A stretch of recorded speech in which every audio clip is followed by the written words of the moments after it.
বক্তব্যের বিষয় শিরক। শিরক সম্পর্কে এক গুরুত্বপূর্ণ তথ্যবহুল সংক্ষিপ্ত বিবরণের চেষ্টা করব ইনশাআল্লাহ। মনে রাখা ভালো হবে, দুনিয়াতে দুইটি বড় পাপ রয়েছে যা দুনিয়াতেই মানুষের ক্ষতি করে। অন্যান্য পাপ দুনিয়াতে তেমন ক্ষতি করে না।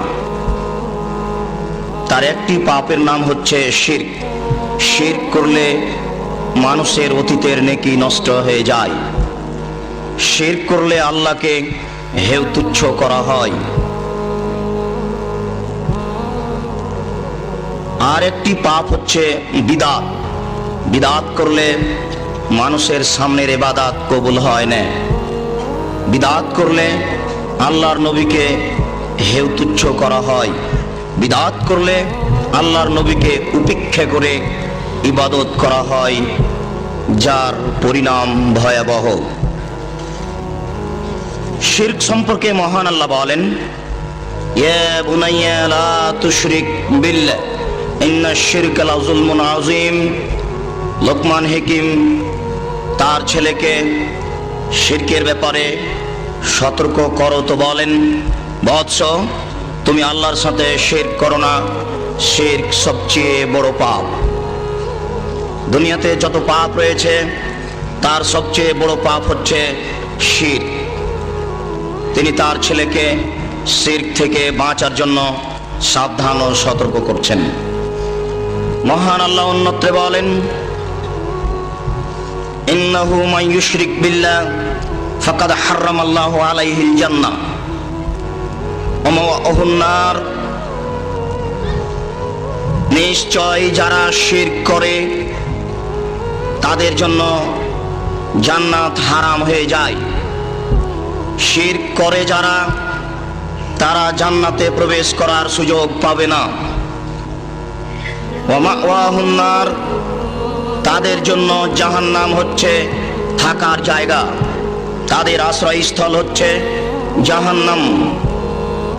ওমা লিয-যালিমিনা মিন আনসার, যারা শিরক করে নিজেদের প্রতি অন্যায় করেছে, যারা শিরক করে নিজেদের প্রতি অত্যাচার করেছে, যারা শিরক করে আল্লাহর মানকে ক্ষুণ্ণ করেছে, তাদের জন্য বিচারের কাঠগড়াতে কোনো সাহায্য সহযোগী থাকবে না।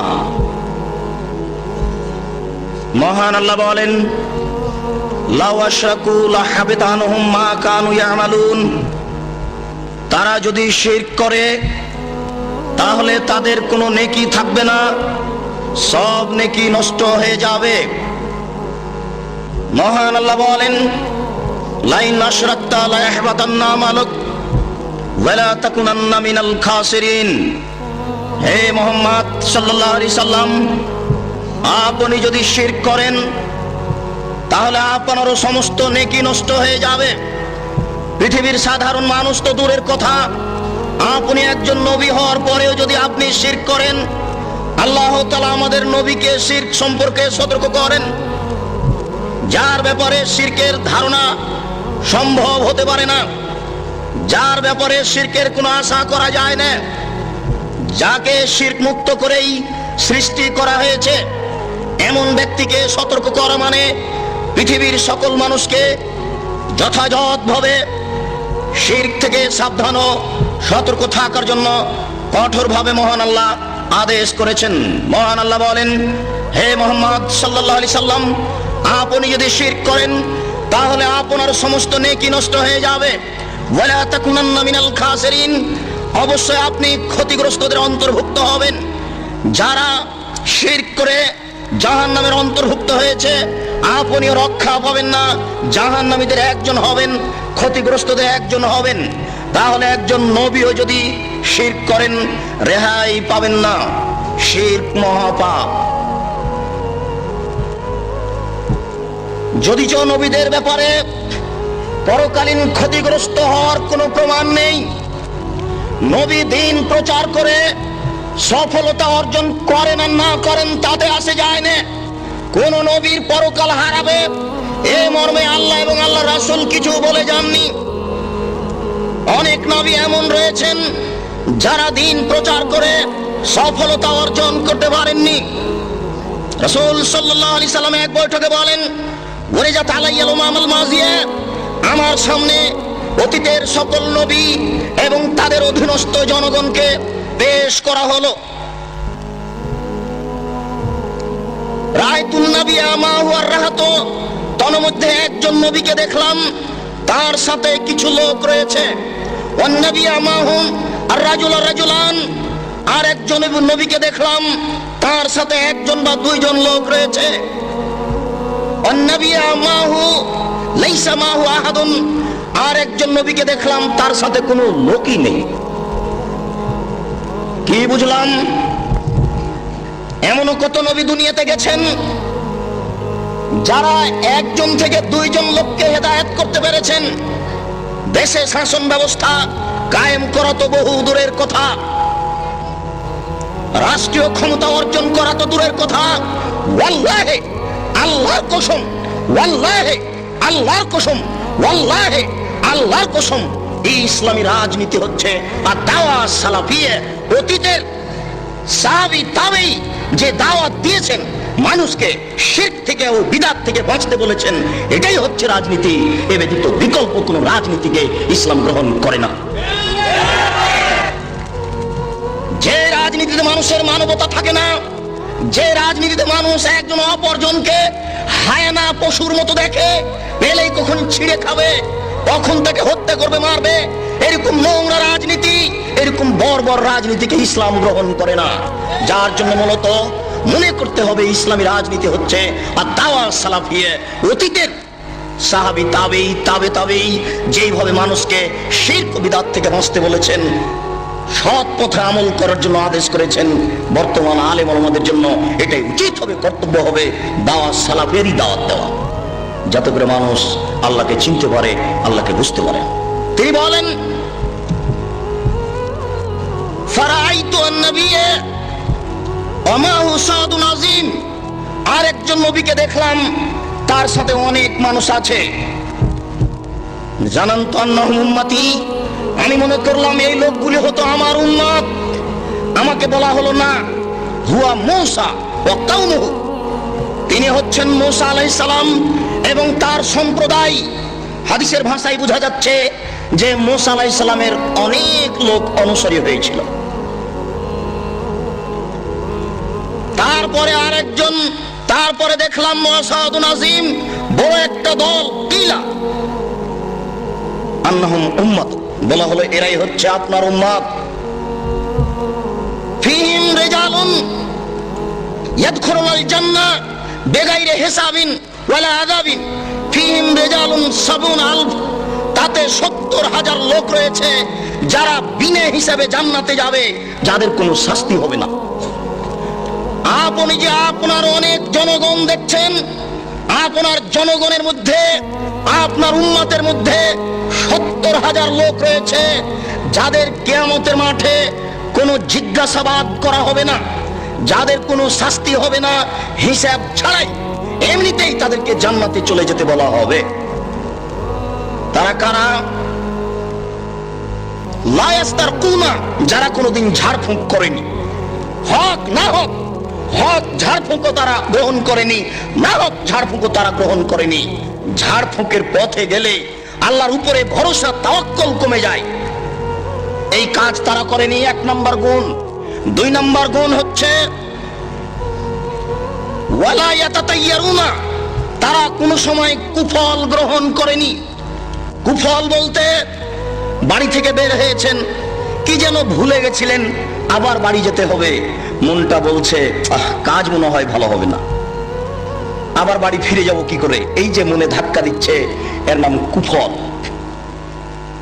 তারা এমন ৭০,০০০ লোক যারা কোনোদিন কুফল গ্রহণ করেনি। কুফল নামে দুনিয়াতে কোনো জিনিস আছে এটা তারা বিশ্বাস করতো না। এ হচ্ছে ২ নম্বর গুণ। ওয়ালা ইয়াকতুনা, তারা উল্কি করে নিত না শরীরে কোনো সময়। দাগ দিয়ে নেওয়া এরকম জিনিসকে তারা নাজায়েজ হারাম মনে করত। অত্র বুখারী মুসলিমের হাদিসে বুঝাচ্ছিলাম, বহু নবী এমন চলে গেছেন যারা দাওয়াত দিয়েছেন কিন্তু কোনো মানুষকে হেদায়েত করতে পারেননি। ভুল পথে গিয়ে মানুষকে দাওয়াত দিতে হবে, এটা ঠিক নয়। মিথ্যা কথা বলে জনসংখ্যা বেশি করতে হবে, এটা ঠিক নয়। নবীর যদি চলে, আমার কেন চলে না? জনগণকে আয়াতে নিয়ে আসা তো দূরের কথা, সারা জীবনে একটা লোককে হেদায়েত করতে পারেননি। বুখারী মুসলিমের হাদিসে এসেছে, আমি আরেকজন নবীকে দেখলাম, লাইসা মাহু আহাদুন, তার সাথে কোনো লোকই নেই, তিনি একাই। কি বুঝলেন এটা? অথচ তিনি একজন নবী।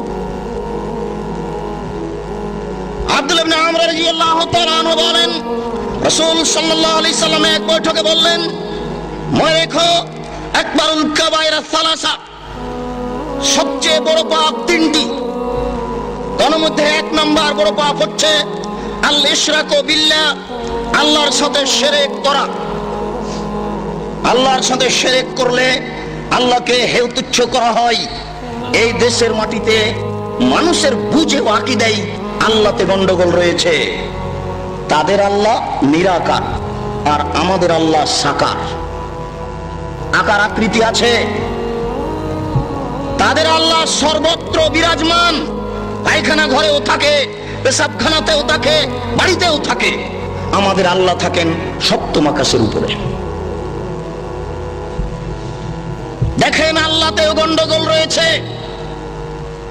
মুকশাতুল মুমিনিন গ্রন্থে লেখা আছে, মানুষকে 130 ফরজ মানতে হবে।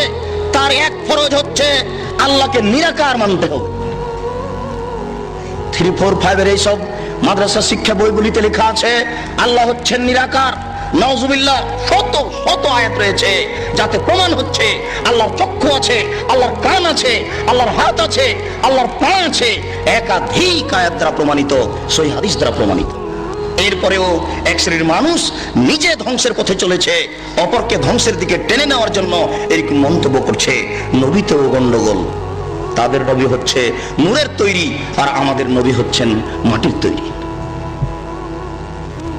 তাদের নবী নূরের তৈরি, আমাদের নবী মাটির তৈরি। তৈরিগত হিসেবেই পার্থক্য। তাদের নবী মারা যাননি, জীবিত আছেন, আর আমাদের নবী মারা গেছেন। তারা তাদের নবী মারা গেছে কথা স্বীকার করে না। তাই তো তারা 12 রবিউল আউয়ালে যেখানে সেখানে ব্যানার দিয়ে বলে যে নবীজির আগমন, শুভেচ্ছা স্বাগতম। নবী চলে আসেন, সাল্লাল্লাহু গাইতে গাইতে এক পর্যায়ে দাঁড়িয়ে যায়, ইয়া নবী সালাম আলাইকুম, মানে নবী কবর থেকে বের হয়ে চলে এসেছে। এটা মানুষের আকীদা। রাসূল সাল্লাল্লাহু আলাইহি সাল্লাম বলেন, পৃথিবীতে সবচেয়ে বড় পাপ তিনটি। তার মধ্যে এক নাম্বার বড় পাপ হচ্ছে শিরক করা। দ্বিতীয় বড় পাপ হচ্ছে হুকুকুল ওয়ালিদাইন, পিতামাতার অবাধ্য চলা। চুরি করলে বড় পাপ হয় বটে, পিতামাতার অবাধ্য চললে যত বড় হয় তত বড় হয় না। যদি চুরি করা বড় পাপ, জেনা করলে বড় পাপ হয় বটে, কিন্তু পিতামাতার অবাধ্য চললে যত বড় হয় তত বড় হয় না। যদি জেনা করাও বড় পাপ। মনে রাখতে হবে, পৃথিবীতে দ্বিতীয় মহাপাপ হচ্ছে পিতামাতার অবাধ্য চলা। মহান আল্লাহ পিতামাতার দেশের প্রসিদ্ধ খ্যাতি সম্পন্ন মুফাসসিরের পক্ষ থেকে রয়েছে, আপনারাও জানেন। কথা প্রসঙ্গে পিতামাতার সেবামূলক কথাই মিথ্যে ঘটনাটি বলে সামনের দিকে আমি এগিয়ে যাচ্ছি। জনৈক মুফাসসির বলছিলেন, একদিন বাইজিদের মাতা গভীর রাতে পানি চাইল। বাইজিদ দেখে বাড়িতে পানি নাই, দূরে পানি আনতে চলে গেল। পানি নিয়ে এসে দেখে মাতা ঘুমিয়ে গেছেন। বাইজিদ চিন্তা করে, এখন কি করি? আমি যদি গিলাস রেখে ঘুমিয়ে যাই, আমার মাতা যদি আবার রাতের কোনো অংশে পানি চান, আমি যদি নির্ধারিত সময়ে পানি দিতে না পারি, তাহলে আমি উপযুক্ত সন্তান হতে পারবো না। এই বলে বাইজিদ গিলাস হাতে করে মায়ের মাথার পাশে দাঁড়িয়ে থাকলো। সকাল হয়ে গেল, মায়ের ঘুম ভেঙে গেল। মা দেখেন পাশে বাইজিদ দাঁড়িয়ে আছে। বাবা বাইজিদ, তুমি কেন দাঁড়িয়ে আছো? আম্মা, আপনি সন্ধ্যা রাতে পানি চেয়েছিলেন, দেখি বাড়িতে পানি নাই, দূরে পানি আনতে চলে গেলাম। পানি নিয়ে এসে দেখে আপনি ঘুমিয়ে গেছেন। আমি চিন্তা করলাম গিলাস রেখে যদি ঘুমিয়ে যাই, আপনি যদি রাতের কোনো অংশে পানি চান, উপযুক্ত সময়ে পানি দিতে পারবো না, আমি উপযুক্ত সন্তান হতে পারবো না। এই জন্য আমি গিলাস হাতে করে আপনার মাথার পাশে দাঁড়িয়ে আছি। মা গিলাসটা হাতে করে পানিটুকু পান করে নিয়ে বাচ্চাকে শুইয়ে দিয়ে আল্লাহর দরবারে প্রার্থনা করতে লাগলেন, প্রতিপালক, আমি বাইজিদের প্রতি সন্তুষ্ট হয়ে গেছি, তুমি বাইজিদকে কবুল করে নাও, বাইজিদকে বড় আলেম করে দাও। মায়ের দোয়া কবুল হয়ে গেল, বাইজিদ বড় আলেম হয়ে গেলেন। ঘটনা মিথ্যে। মায়ের দোয়া কবুল হয়ে যদি বাইজিদ বড় আলেম হতেন, তাহলে বাইজিদ একথা বলতেন না। বইয়ে লেখা আছে বাইজিদ একদিন বলেন বাহাস্তুল্লাহ, আল্লাহকে আমি খুঁজলাম, কোথায় আল্লাহ? আইন আল্লাহ, আল্লাহ কোথায়? খুব খুঁজলাম, ফামাওয়াজাদতুহু, আল্লাহকে খুঁজে পেলাম না। ফায়জান আল্লাহ, দেখি আমি নিজেই আল্লাহ। বাইজিদ একদিন দেখেছেন নিজেই আল্লাহ। তাহলে মায়ের দোয়া কবুল হলো কি করে? ভুল পথে কি মায়ের দোয়া কবুল হয়? তা হয় না। যারা এই বাউল ফকির এই জিকির প্রথা চালু করেছে তার কয়েকজন বড় হোতার একজন বাইজিদ, ইমাম গাজ্জালি, মনসুর হাল্লাজ, এরাই হচ্ছে এই আপনার অন্ধকারে জিকির নীতি চালু করেছে। তারাই বলেছে পীর মুরিদের 22টি নীতিমালা আছে, তার মধ্যে একটি নীতিমালা হচ্ছে মুরিদ থাকবে পীরের হাতে, মৃত্যু ব্যক্তি যেমন গোসল দাতার হাতে। গোসল দাতা মৃত ব্যক্তিকে ইচ্ছে মতো গোসল দেওয়ায়। গোসলদাতা মৃত ব্যক্তির কোন জায়গায় কোন অঙ্গে হাত লাগালে মৃত ব্যক্তি কি বলতে পারবে যে আমি ইতস্তবোধ করছি বা লজ্জাবোধ করছি? এটা কি মৃত ব্যক্তির বলার ক্ষমতা আছে?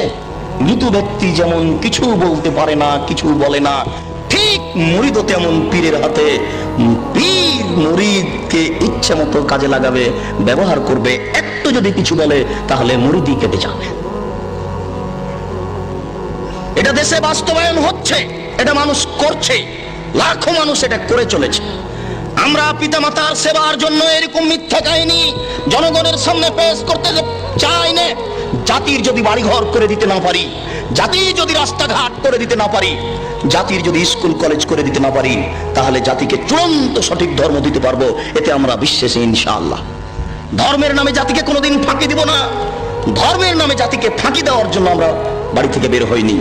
এই বিষয়ে আপনাদেরকে বিশ্বাস রাখার জন্য, আস্থাবান হওয়ার জন্য, আস্থাশীল হওয়ার জন্য অনুরোধ করছি। আপনারা আমাদের প্রতি অন্তত শরীয়তের ব্যাপারে যথাযথ বিশ্বাস রাখেন, সফলতা অর্জন করবেন ইনশাআল্লাহ।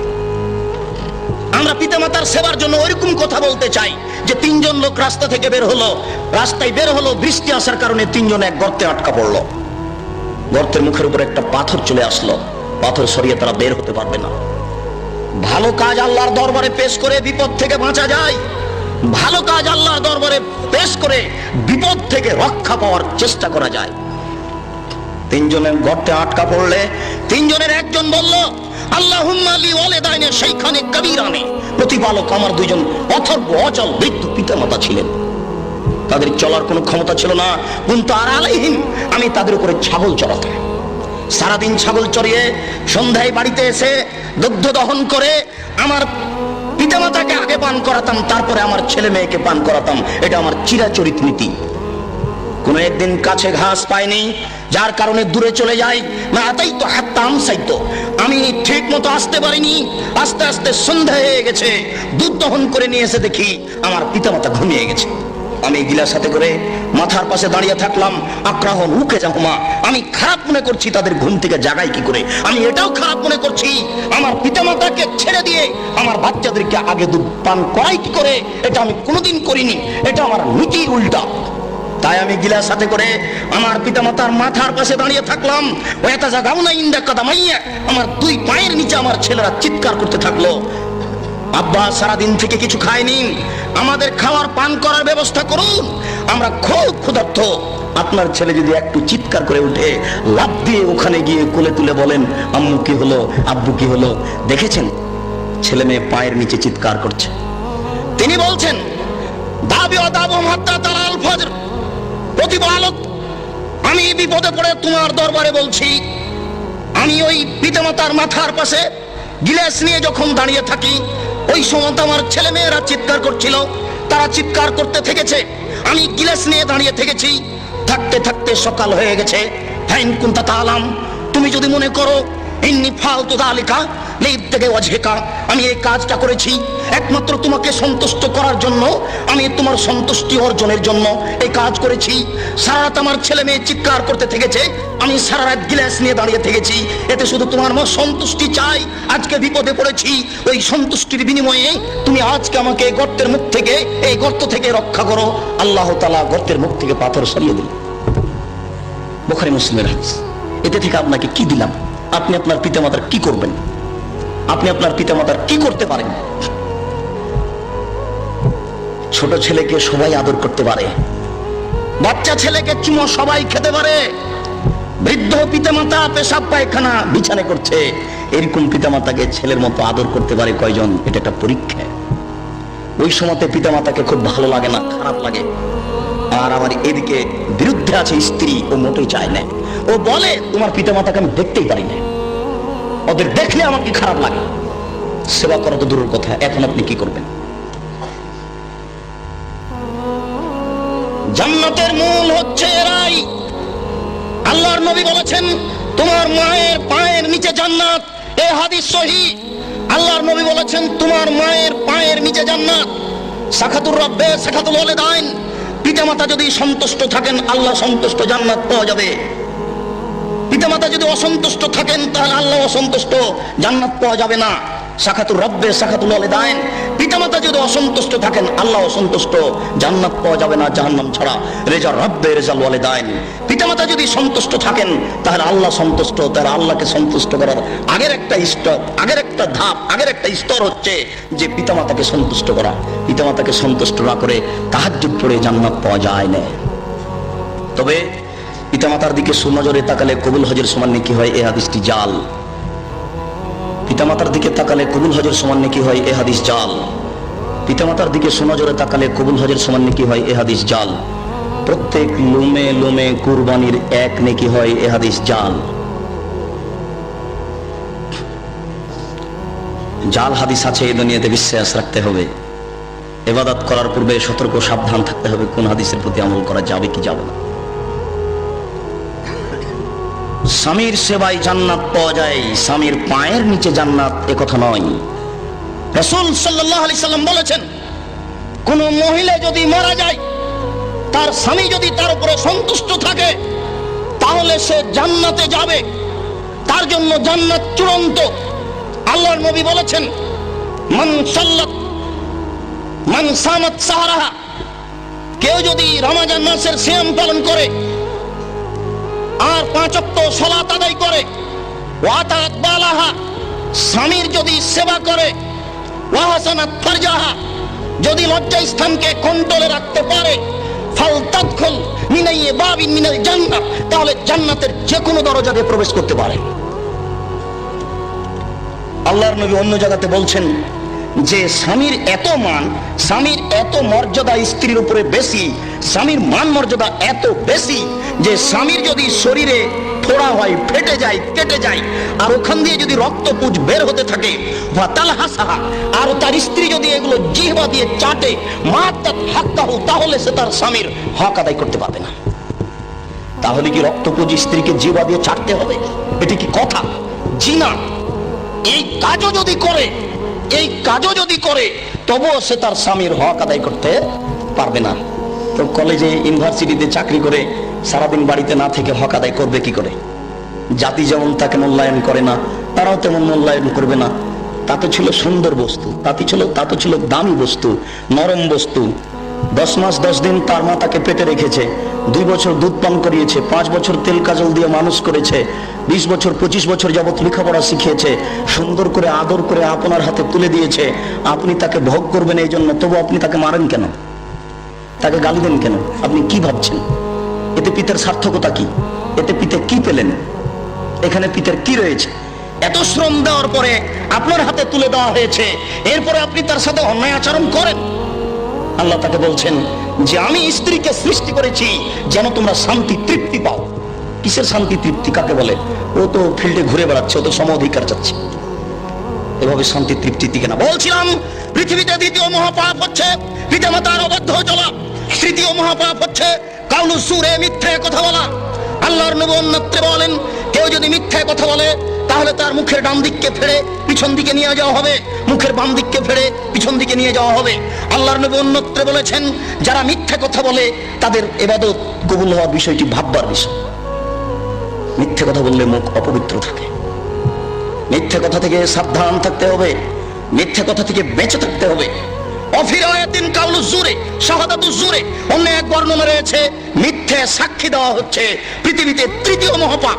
মিথ্যে সাক্ষী দেওয়া হচ্ছে পৃথিবীতে তৃতীয় মহাপাপ। আপনারা মিথ্যে সাক্ষী কোর্টে হোক, কাচারিতে হোক, গ্রামে হোক, যে কোনো জায়গায় হোক না কেন, মিথ্যে সাক্ষী দিতে যাবেন না, মহাপাপ। আব্দুল্লাহ ইবনে মাসউদ রাদিয়াল্লাহু তাআলা আনহু বলেন, রাসূল সাল্লাল্লাহু আলাইহি সাল্লাম এক বৈঠকে জিজ্ঞাসার উত্তরে বললেন, একটা লোক জিজ্ঞাসা করল, আল্লাহ রাসূল, আইয়ুয যামবি আকবার, সবচেয়ে বড় পাপ কোনটি? আল্লাহ রাসূল বললেন, আন তাদুল্লাহ নিদ্দান ওয়া খালাকা, তুমি আল্লাহর সাথে শিরক করবে, তুমি কাউকে তার সমপর্যায়ের করবে, এমন অবস্থা আল্লাহ তোমাকে সৃষ্টি করেছে, এটাই হচ্ছে পৃথিবীতে সবচেয়ে বড় পাপ। জিজ্ঞাসাকারী বলল, আল্লাহ রাসূল, সুম্মা আই, এরপরে কোনটা বড় পাপ? আল্লাহ রাসূল বললেন, আন তাকতুল ওয়ালাদাকা খাসিয়াতা ইয়াতামামা, তুমি খাদ্যের ভয়ে তোমার সন্তানকে হত্যা করবে, এটাই হচ্ছে পৃথিবীতে দ্বিতীয় মহাপাপ। খাদ্যের ভয়ে সুখী সংসারের আশায় তোমার ছেলে মেয়েকে হত্যা করবে, এটাই হচ্ছে দ্বিতীয় মহাপাপ। মনে রাখা ভালো হবে, খাদ্যের ভয়ে ছেলে হত্যা করা হারাম, খাদ্যের ভয়ে সুখী সংসারের আশায় ছেলে হত্যা করা মহাপাপ। মহান আল্লাহ বলেন, লা তাকতুলু আওলাদাকুম খাশিয়াতা ইমলাক নাহনু নারযুকুহুম, তোমরা খাদ্যের ভয়ে সন্তান হত্যা করো না, রুজি আমি দিয়ে থাকি, রুজি আমি দিই, খেতে আমি দিই, খেতে দেওয়ার বিষয়টি তোমার হাতে আমি দিইনি, আমি রিজিক দিয়ে থাকি, আমি রুজি দিয়ে থাকি, কিভাবে দিব সেটা আমার ব্যাপার। কেউ গরিব থাকবে না দুনিয়াতে, সবাই ধনী হয়ে যাবে। মানুষ যদি মানুষের উপরে চড়ে থাকে তবুও মানুষ ধনী হয়ে যাবে, এই কথা আল্লাহর নবী বলেছেন। এই জন্য খাদ্যের ভয়ে সন্তান হত্যা করা মহাপাপ। মনে রাখা ভালো হবে, রাসূল সাল্লাল্লাহু আলাইহি সাল্লাম বলছেন, একটা গাভীর দুধ খাবে 1 গ্রাম। গাভীর দুধ হতো আগে হাফ কেজি থেকে 3 কেজি, এখন একটা গাভীর দুধ হয় 3 কেজি থেকে 40 কেজি। আল্লাহ রাসূল বলছেন, একটা গাভীর দুধ খাবে 1 গ্রাম। আল্লাহ রাসূল বলছেন, একটা ডালিম খাবে একটা বংশ। একটা ডালিম ছিল 1 ছটাক ওজনের, এখন একটা ডালিম হচ্ছে 1 কেজি ওজনের। একটা ডালিম খাবে একটা বংশ। পৃথিবীতে এত অর্থ সম্পদ বেশি হয়ে যাবে, আল্লাহর নবী বলছেন, বসাতাত আলাইকুম দুনিয়া কামা বসাতাত মান কানা ক্বাবলাকুম, পৃথিবী তোমাদের এইভাবে তুলে ধরা হবে, নাও খাও, কত খাবা খাও। কিভাবে খাবেন? শুধু খালি টাকা আর টাকা, শুধু খালি অর্থ সম্পদ আর অর্থ সম্পদ, বৈধ অবৈধ অসংখ্য উপার্জনের পথ। কে কত টাকা ইনকাম করবে, সবাই ইনকামের প্রতিযোগিতায় নেমে গেছে। এখন কিন্তু আপনারা দেখতে পাচ্ছেন সবাই ইনকামের প্রতিযোগিতায় নেমে আছে। সাথে সাথে সন্তান কমালে 2টা লস হয়, মনে রাখবেন। সন্তান কম নিলে ইহকালীন একটা লস, পরকালীন একটা লস। আল্লাহ বলেছেন, নবী বলেছেন, সন্তান বেশি হলে টাকা বেশি হয়। আল্লাহ বলেছেন, নবী বলেছেন, ছেলে মেয়ে বেশি হলে টাকা বেশি হয়। আল্লাহ বলেছেন, নবী বলেছেন, ছেলে মেয়ে বেশি হলে টাকা বেশি হয়। তাহলে ছেলে মেয়ে কম হলে অর্থ সম্পদ কম হবে, ছেলে মেয়ে কম হলে অর্থ সম্পদ কম হবে, এটা হচ্ছে ইহকালীন লস। আর পরকালীন একটা লস হচ্ছে, আল্লাহর নবী বলেছেন, ছেলে মেয়ে যদি বাল্য অবস্থায় মারা যায়, যুবক হওয়ার পূর্বে মারা যায়, তাহলে কিয়ামতের কাঠগড়াতে পিতামাতার কাপড় ধরে আল্লাহকে বলবেন, প্রতিপালক, আমার বাপ মাকে জান্নাতে দেওয়ার পূর্বে আমরা জান্নাতে যাব না। বেঁকে বসবে, একেবারে বেঁকে বসে বলবে, প্রতিপালক, আমার পিতামাতাকে জান্নাতে না দেওয়ার পূর্ব পর্যন্ত আমরা জান্নাতে প্রবেশ করব না। এখন আপনার ছেলে মেয়ে তো মাত্র 2 জন, কয়জন মরে কয়জন থাকে? তাহলে পরকালীন বড় ধরনের লস। আপনাকে যদি জিজ্ঞাসা করি আপনারা কয় ভাই বোন, তাহলে বলবেন 4 বোন 5 ভাই, না 3 বই 7 ভাই। আপনারা অনেক, কিন্তু আপনার ছেলে মেয়ে 2টা বা 3টে, একই কথা। আমাকে জিজ্ঞাসা করেন, আর 5 জনকে জিজ্ঞাসা করেন, সবাই বলবে যে আমরা 8-10 জন ভাই বোন, আমরা 5-7 ভাই বোন।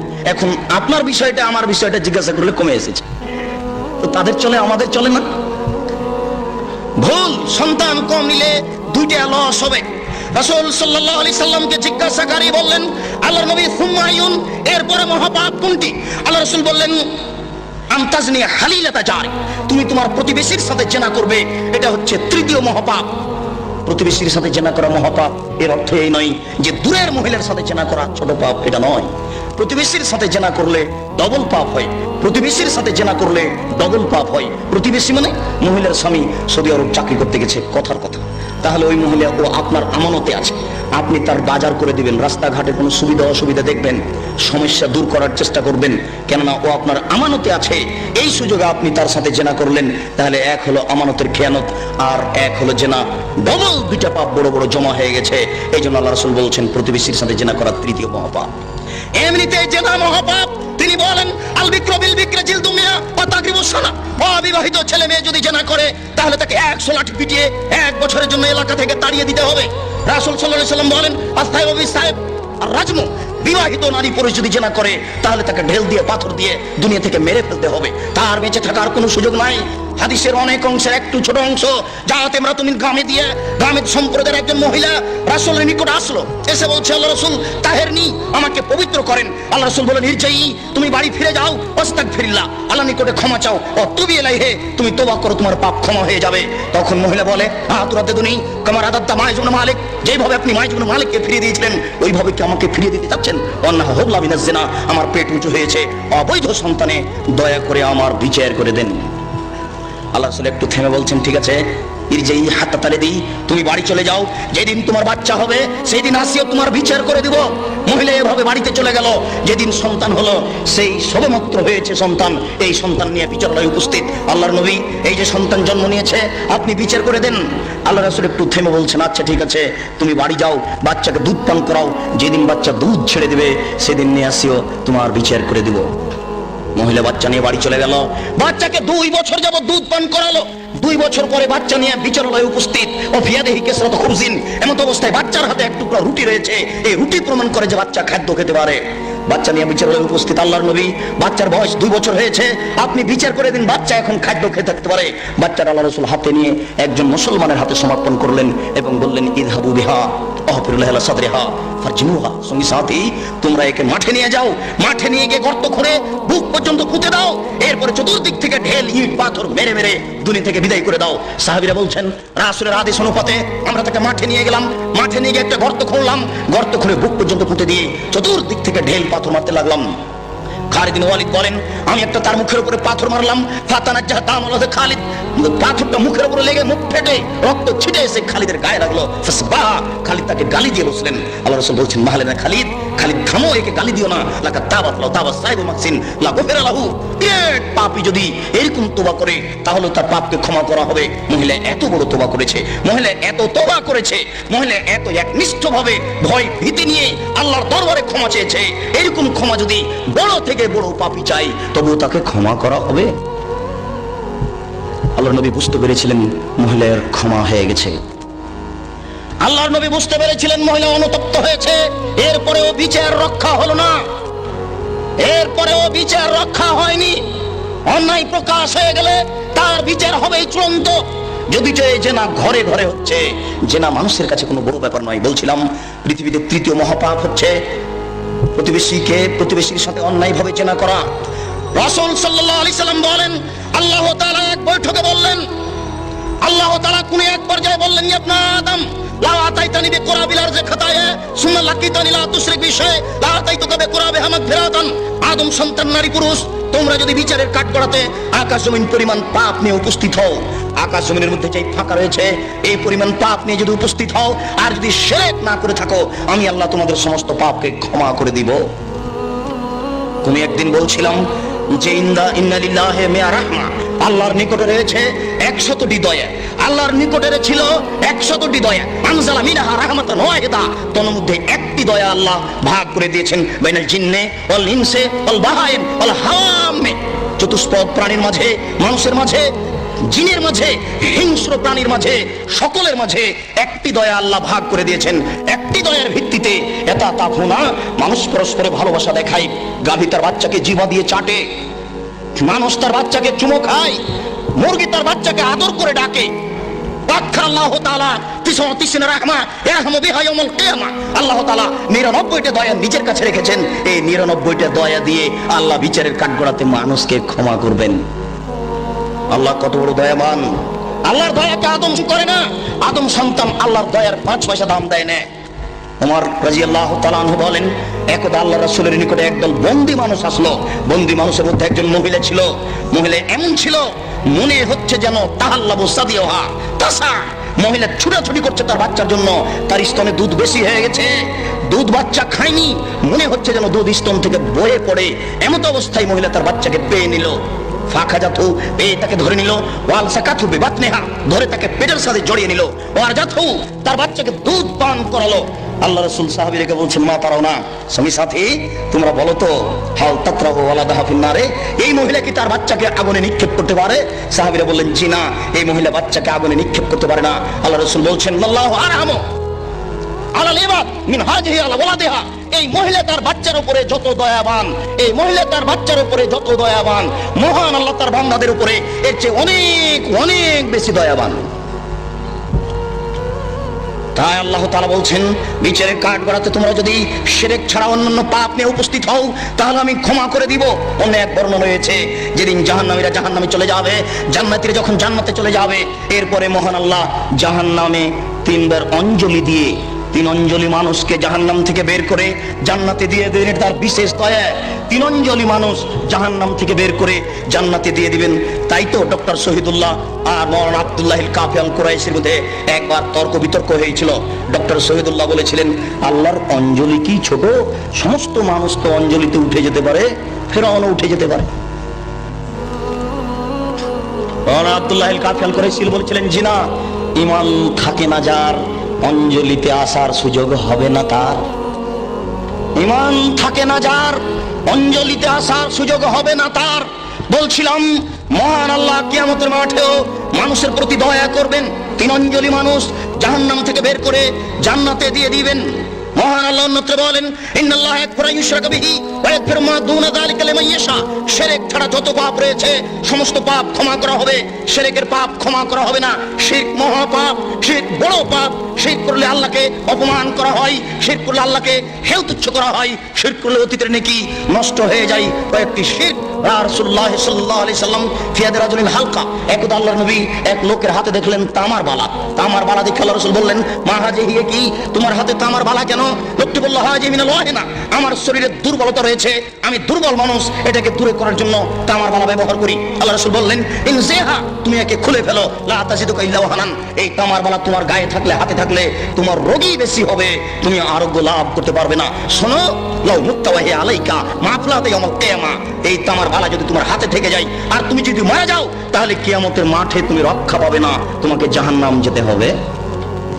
এই মাইকের আওয়াজ যত দূর পর্যন্ত যাচ্ছে, সকল মুসলিম ভাই ও বোনকে বলছি, আপনার হাতে যদি কারো এরকম তামার বালা থাকে, সৌদি আরব থেকে হাজী সাহেবেরা ঘড়ির মতো বালা যদি নিয়ে এসে দেখে দিয়ে থাকে, রোগ ভালো হবে বলে তাকে এই মুহূর্তেই খুলে ফেলুন। রাতে মারা গেলে মুসলমান হয়ে মারা যাবেন, থাকা অবস্থায় মারা গেলে মুশরিক হয়ে মারা যাবেন। আল্লাহকে অপমান করে জান্নাত লাভ করা যায় না। আল্লাহকে ছোট করে, খাটো করে, হেয় তুচ্ছ করে জান্নাত লাভ করা যায় না। সাবধান থাকুন। রাসূল সাল্লাল্লাহু আলাইহি ওয়াসাল্লাম এক বৈঠকে বললেন, ইন্নার রুকা ওয়াত তামাইমাত ওয়ালা শিরকুন, নিশ্চয় ঝাড়ফুঁক করা শিরক, গলায় তাবিজ ঝোলানো শিরক, স্বামী স্ত্রীর মধ্যে ভালোবাসা সৃষ্টি করার যে কোনো কৌশল শিরক। কোরআন মাজিদের আয়াত দিয়ে ঝাড়ফুঁক করা যায়, হাদিসের দোয়া পড়ে ঝাড়ফুঁক করা যায়। আজ হতে আপনারা যদি কোনো জায়গাতে কারো কাছে তেল পানি পড়ে নেন, তাহলে আগে জিজ্ঞাসা করবেন, মুন্সি সাহেব, মৌলভী সাহেব, আপনি যে আমাকে তেল পড়ে দিবেন, পানি পড়ে দিবেন, কি বলবেন?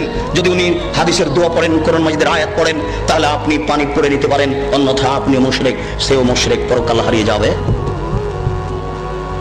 রাসূল সাল্লাল্লাহু আলাইহি সাল্লাম বললেন, গলায় তাবিজ ঝোলানো শিরক, মান তাআল্লাকা তামিমা ফাকাদ আশরাকা, কেউ যদি তাবিজ ঝোলায় তাহলে ও শিরক করলো।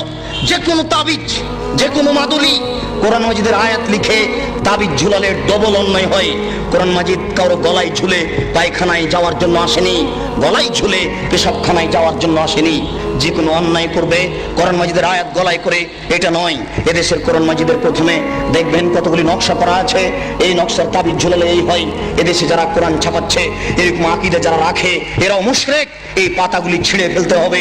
এরকম কোরআন ছাপায় যারা, তাদের বিরুদ্ধে যতদূর শক্তি প্রয়োগ করা সম্ভব তা করার জন্য চেষ্টা করতে হবে। এরা জাতিকে ধ্বংস করছে, আপনাদের ধ্বংস করছে, মুসলমানকে ধ্বংস করছে এক মিথ্যে কৌশলে, শিরক করে, শিরক করিয়ে। বায়ের সাথে পাগড়ি বেঁধে যদি কোরআন মাজিদের আয়াত দিয়ে জুব্বা পরে আলখাল্লা পরে যদি তাবিজ লিখে দেয়, তবুও তা শিরক হবে। সাবধান থাকবেন। রাসূল সাল্লাল্লাহু আলাইহি সাল্লাম বলেন, মান আতারাফুন ফাসালাহু ফাসাদাকা বিমা কালা লাম তুকবাল লাহু সালাতুন 40 লাইলা। কেউ যদি কোনো গণকের কাছে যায়, তারপর গণককে কিছু জিজ্ঞাসা করে, আমার টাকা হারিয়ে গেছে দেখেন তো, বা এই জিনিস হয়েছে একটু দেখেন তো, তার বলা কথাকে যদি বিশ্বাস করে, আল্লাহর নবী বলেছেন 40 দিন তার ইবাদত কবুল হবে না, 40 দিন তার সালাত কবুল হবে না। গণকের কাছে যায় যে যারা, তারা মুশরিক। আল্লাহ রাসূল বলছেন মানা আতা আরাফান ফাসালাহু, কেউ যদি গণকের কাছে আসে, এরকম লোকের কাছে আসে, ভাগ্য পরীক্ষা করে, তার হারিয়ে যাওয়া জিনিসকে জানতে চাই, তাহলে ও কোরআন মাজিদকে অস্বীকার করলো, মুহাম্মদ সাল্লাল্লাহু আলাইহি সাল্লামকে নাকচ করে দিল, ওই জন্য নবীকে অস্বীকার করলো, কোরআন মাজিদকে অস্বীকার করলো। মহা পাপী, বড় পাপী যারা এরকম করে, যারা গণকের কাছে যায়, তারা বড় মুশরিক। সাবধান থাকতে হবে। রাসূল সাল্লাল্লাহু আলাইহি সাল্লাম বললেন মান হালাফা লিগাইরিল্লাহ ফাকাদ আশরাকা, কেউ যদি আল্লাহ ব্যতীত অন্যের নামে কসম খায় তাহলে শিরক করলো। কেউ যদি আল্লাহ ব্যতীত অন্যের নামে কসম খায় তাহলে শিরক করলো। কেউ যদি দুই চোখের কসম খায় তাহলেও সে মুশরিক। কেউ যদি মায়ের কসম খায় তাহলেও সে মুশরিক। মায়ের কসম খাওয়া যায় না, কোরআন মাজিদে হাত রেখে কসম খাওয়া যায় না, মসজিদে ঢুকে কসম খাওয়া যায় না, ছেলের মাথায় হাত রেখে কসম খাওয়া যায় না, ছেলের মাথায় হাত রেখে কসম খাওয়া শিরক। এইভাবে হাত চালিয়ে ভাগ্য পরীক্ষা করা শিরক। টিয়া পাখির মাধ্যমে ভাগ্য পরীক্ষা করা শিরক। হাতের দাগ দেখে ভাগ্যের কথা বলা শিরক। রাত্রে ঘরের আবর্জনা ঝাড়ু দিয়ে বাইরে নিক্ষেপ করা যায় না, এই মন্তব্য শিরক। রাত্রে গাছের ফল পড়া যায় না, এই ধারণা শিরক। রাত্রে মানুষকে বাকি দোকানের জিনিস বাকি বিক্রয় করা যায় না, দেওয়া যায় না, এই ধারণা শিরক। রাত্রে মানুষকে জিনিস কর্জ দেওয়া যায় না, এই ধারণা শিরক। সকালে সকালে দোকানের জিনিস বাকি বিক্রয় করা যায় না, এই ধারণা করা শিরক। অপবিত্র অবস্থায় ঘর ঝাড়ু দেওয়া যায় না।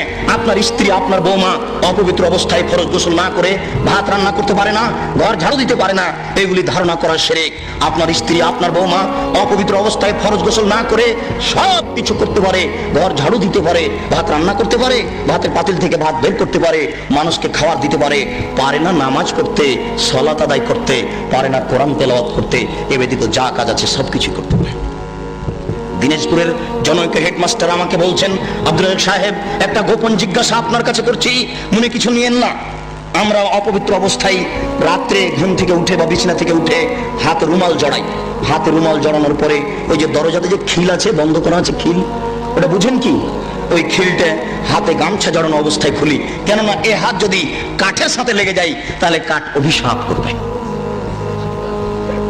একজন হেডমাস্টারের কি আকীদা, তারপরে বললেন এই যে বাড়ির বাহির পর্যন্ত স্যান্ডেল পর্যন্ত চকি থেকে নিয়ে এখানে চটছালা বিছিয়ে রেখেছি, অপবিত্র অবস্থায় যদি পা মাটিতে রেখে দিই তাহলে মাটি অভিশাপ করবে, এই জন্য বিছান থেকে স্যান্ডেল পর্যন্ত চটছালা বিছিয়ে রেখেছি, চটছালার উপর দিয়ে গিয়ে স্যান্ডেল করব।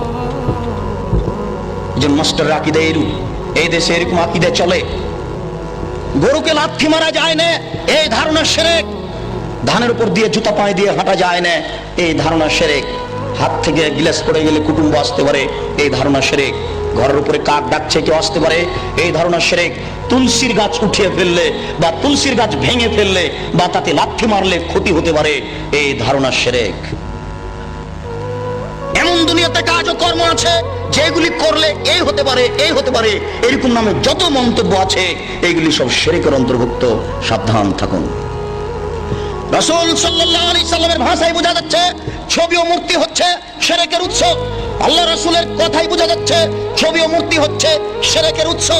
আলী রাদিয়াল্লাহু তাআলা আনহু বলেন, রাসূল সাল্লাল্লাহু আলাইহি সাল্লাম এক বৈঠকে বললেন, আলী লা তাদু তিমসালান ইল্লা তামাসতাহু ওয়ালা কাবরান মুশরিফান ইল্লা শাওয়াইতাহু। আলী তুমি ছাড়বে না কোনো উঁচু কবর, সবকে ভেঙে সামান করে দাও।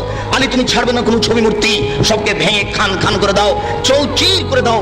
বাড়িতে যে নেতা নেত্রীর ছবি ঝুলে রেখেছেন এরকম ছবিকে সম্মান করা শিরক। পিতামাতার যে ছবি আপনি বাড়িতে ঝুলে রেখেছেন এরকম ছবিকে সম্মান করা শিরক, ছবিকে মূল্যায়ন করা শিরক।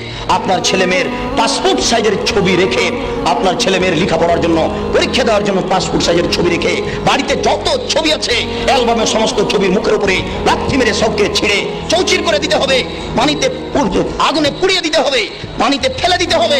একে মূল্যায়ন করা যাবে না। 1971 সাল থেকে নিয়ে আজ পর্যন্ত দেশের মাটিতে যত মূর্তি তৈরি করা হয়েছে সমস্ত মূর্তিকে ভেঙে খান খান করে দিতে হবে, চৌচির করতে হবে। আপনি না পারলে আপনার ছেলে করবে, আপনার ছেলে না পারলে তার ছেলে করবে। কেউ যদি ভাঙতে না পারে তাহলে যেদিন ঈসা আলাইহিস সালাম আসবেন সেদিন এদেশের ছবি মূর্তিকে লাথি মেরে ভেঙে চৌচির করে দিবেন। সেদিন কোনো মায়ের বেটা ঠেকাতে পারবে না। কেন? আল্লাহ রাসূল বলেছেন, ইয়াদখুলুল ইসলাম ফি কুল্লি বাইতি মাতারিন ওয়া বারিন বাইসি আজিজিন ওয়া জুল্লি জালালিন। প্রত্যেক ইটের বাড়িতে ইসলাম প্রবেশ করবে, প্রত্যেক খড়ের বাড়িতে ইসলাম প্রবেশ করবে, শহরের বাড়িতে ইসলাম প্রবেশ করবে, গ্রামের বাড়িতে ইসলাম প্রবেশ করবে, সম্মান সহকারে না অপমান সহকারে। সবাই যদি ইসলাম মেনে নেয় তাহলে মর্যাদার হানি হবে না, আর যদি ইসলাম না মানে তাহলে পিটিয়ে ইসলাম গ্রহণ করতে বাধ্য করা হবে। ব্যক্তিকেই পিটিয়ে বাধ্য করা হবে, তাহলে ছবি মূর্তিকে সে সম্মান দেবে কি করে? ছবি মূর্তিকে সম্মান করা শিরক, মূল্যায়ন করা শিরক। আজ এখান থেকে উঠে বাড়িতে ঢুকে শোকে যে যত পুতুল আছে, যত ছবি মূর্তি আছে, আপনার আমেরিকা থেকে আনা যদি সোনার হরিণ হয় তবু লাথি মেরে ভেঙে চৌচির করতে হবে। ওকে মূল্যায়ন করা যাবে না। ছবি মূর্তিকে মূল্যায়ন করা শিরক। জন্মদিবস পালন করা শিরক, মৃত্যু দিবস পালন করা শিরক, 16 ডিসেম্বর পালন করা শিরক, 21শে ফেব্রুয়ারি পালন করা শিরক, 26শে মার্চ পালন করা শিরক, পহেলা বৈশাখ পালন করা শিরক, কবরে ফুল চড়ানো শিরক, শহীদ মিনারে ফুল চড়ানো শিরক। 21শে ফেব্রুয়ারি যদি সারা বাংলাদেশের নারী পুরুষ পায়ের জুতা খুলে হাতে ফুল নিয়ে বরকতের কবরে দেয়, শহীদ মিনারে দেয়, তাহলে কি তারা বরকতের 1 পয়সা উপকার করতে পারবে? পারবে না। এই জন্য এরকম জাতিকে আমরা শিক্ষিত জাতি বলি না, এরকম হেডমাস্টারকে আমরা শিক্ষিত বলি না। এরকম জাতির, এরকম হেডমাস্টারের নিপাত হোক, এটা আমরা চাই। যার দ্বারা জাতি উপকৃত হতে পারে না, যে শিক্ষিত সমাজের দ্বারা জাতি কবরে যায়, জাতির পরকাল হারায়, ওরকম শিক্ষিত সমাজ আমরা চাই না। আমরা চাই শিরক বিদআত মুক্ত সমাজ, যে শিরক বিদআত মুক্ত সমাজে আল্লাহকে সন্তুষ্ট করতে পারবো। অনেক সময় পাপ করলেও আল্লাহ ওরকম অসন্তুষ্ট হন না। শিরক করলে কাবা শরীফে যদি শিরক থাকে তবুও শিরক, কাবা শরীফে যদি ছবি থাকে তবুও শিরক। পৃথিবীর যেখানেই ছবি থাক না কেন অবশ্যই তার শিরক। যেখানেই থাক না কেন, কাবা শরীফের ছবি মূর্তি ছিল, অনেক মূর্তি ছিল সেখানে। হবল নামে একটা মূর্তি ছিল কাবা শরীফের ঘরের পাশে, হবল, সেটাই বেশি মূল্যায়ন করা। সেই হবল মূর্তির পাশে ছিল একটা পাতিল, সেই পাতিলে ছিল 3টে খড়ি, অর্ধ হাতক আর 1 হাতক 3টে খড়ি ছিল। একটা খড়ির গায়ে লেখা ছিল ইফাল করো, আর একটা খড়ির গায়ে লেখা ছিল লাতাপাল করো না, আর একটা খড়ির গায়ে লেখা ছিল মোহমাল কিছুই না। তারা ছেলে মেয়ের বিবাহ দিলে বা কোনো সফর করতে চাইলে বা কোনো পদক্ষেপ কাজের গ্রহণ করতে চাইলে ওই পাতিলের ভিতরে হাত ঢুকিয়ে খড়ি বের করত। যদি ওই খড়ি বের হয়েছে যাতে লেখা আছে ইফাল করো, তার মানে হবল মূর্তি বলে দিল এ আল্লাহ নকল আল্লাহ নাউজুবিল্লাহ, বলে দিল যে তোমরা কাজ করো। আল্লাহ বলে দিল করতে, এখন তারা করবে নাউজুবিল্লাহ। যদি ওই খড়ি বের হয় যাতে লেখা আছে লা তাফাল করো না, এখন ওদের নকল আল্লাহ বলে দিল যে এই কাজ করতে হবে না, মেয়ের বিবাহ দিতে হবে না, তারা করবে না। তারা যুদ্ধের মাঠে জয়ী হলে বলতো উলু হবাল, উলু হবাল, এ হবাল তুমি সম্মানী, তুমি জয়ী, তোমাকে আমরা মূল্যায়ন করি। মানুষ শিরক করত।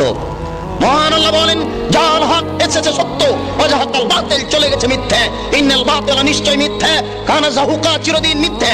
এই বলে আল্লাহর নবী লাঠি হাতে করে কাবা ঘরে ঢুকে যত ছবি মূর্তি ছিল সবকে ভেঙে চৌচির করে লাঠি মেরে বের করে দিয়েছেন। ওই ছবি মূর্তি আবার আপনি মুসলমানের বাচ্চা হয়ে ঘরে ঢুকিয়েছেন, ওই ছবি মূর্তি আবার আপনি শোকেজে সাজিয়েছেন। আপনার গোশতের মধ্যে ঢুকে আছে মূর্তি ভাঙা নীতি, আপনার রক্তের মধ্যে ঢুকে আছে মূর্তি ভাঙা নীতি। আপনি মূর্তি ভাঙা জাতি, আপনি মূর্তি ভাঙা সম্প্রদায়, আপনি মূর্তির উপরে লাঠি মারা সম্প্রদায়। আপনি মূর্তিকে মূল্যায়ন করেন কি করে? মূর্তিকে আপনি মূল্যায়ন করতে পারেন না। পরের অংশটুকুর সংক্ষিপ্ত কথা, রাসূল সাল্লাল্লাহু আলাইহি সাল্লাম এক বৈঠকে বলেন লানাল্লাহু মান আওয়া মুহদাসান, কেউ যদি বিদআতকে আশ্রয় দেয় তাহলে তার উপরে অভিশাপ। রাসূল সাল্লাল্লাহু আলাইহি সাল্লাম এক বৈঠকে বলেন মান আওয়া মুহদাসান লা ইকবালু আনহু আদল ওয়া সারফ, কেউ যদি বিদআত করে তাহলে তার নফল ইবাদত কবুল হবে না, ফরজ ইবাদত কবুল হবে না। রাসূল সাল্লাল্লাহু আলাইহি সাল্লাম এক বৈঠকে বলেন লাউ কানা মূসা হাইয়া, আজকে যদি মূসা আলাইহিস সালাম জীবিত হন, ও আদরাকা মিন নবুয়তি, আর মূসা আলাইহিস সালাম যদি আমার নবুয়ত পান, তাহলে আমাকে মেনে নেওয়া ছাড়া তার কোনো গত্যন্তর থাকবে না, আমাকেই তাকে মেনে নিতে হবে। রাসূল সাল্লাল্লাহু আলাইহি ওয়াসাল্লাম এক বৈঠকে বলেন মান আমিলা আমালান লাইসা আলাইহি আমরুনা ফাহুয়া রাদ্দুন, কেউ যদি এমন কিছু করে যেটা আমার শরীয়তের অন্তর্ভুক্ত নয় তাহলে তা হবে পরিত্যাজ্য ইবাদতের জগতে। আয়েশা রাদিয়াল্লাহু তাআলা আনহা বলেন আল্লাহ রাসূল বলেছেন মান আহাদাসা ফি আমরিনা হাজা মা লাইসা মিনহু ফাহুয়া রাদ্দুন, কেউ যদি আমার শরীয়তে ইবাদতের নামে নতুন কিছু ঘটায় তাহলে তা পরিত্যাজ্য। মনে রাখা ভালো হবে, শরীয়তে নতুন কাজ গ্রহণীয় নয়, ভালো হলেও। হে উপস্থিত বৈঠকের দিনী মুসলিম ভাই বোন, শরীয়তে নতুন কাজ ভালো হলেও গ্রহণীয় নয়। আমি নিজেকে ক্লান্তিবোধ মনে করাই, বিদআতের অংশ আজকের মতো রেখে দিচ্ছি। বিদআতের অংশ পরের দিন পরবর্তীতে অন্যত্রে করব ইনশাআল্লাহ। সেদিন শুধুমাত্র বিদআতের আলোচনায় শোনাবো। আজকে এই আলোচনার এই অংশে এসে বলছি মনে কিছু নিয়েন না।